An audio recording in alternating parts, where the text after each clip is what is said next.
Welcome to the Learning Pines YouTube. We hope this video helps. You begin by preparing resources and the host environment so the VM has what it needs. First, assign 2 4 CPU cores and a balanced amount of RAM. This prevents swapping. Once done, switch the VM disk to a fixed or pre-allocated format to reduce dynamic overhead and enable virtualization support in the host BIOS/UEFI so nested optimizations work.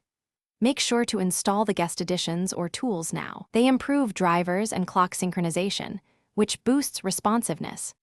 Now you refine performance with targeted VM settings that lower latency and improve throughput. Enable paravirtualized drivers like Virtio for network and disk because they bypass emulation and cut CPU load. Next, remove unused virtual devices and set a lightweight I/O scheduler in the guest to prevent disk queue bottlenecks. If you can, pin virtual CPUs to specific host cores or set CPU affinity to minimize context switching. This stabilizes performance under load and makes response times more predictable. Finish by putting monitoring and maintenance in place so performance stays smooth. You should collect host and guest metrics, CPU, memory, I/O weight, and latency, and set alerts for sustained high usage. Keep guest tools and drivers current and snapshot or backup before significant changes so you can roll back.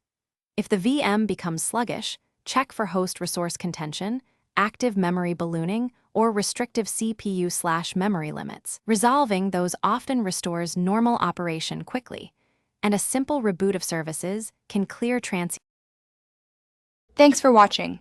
Consider subscribing if we helped you.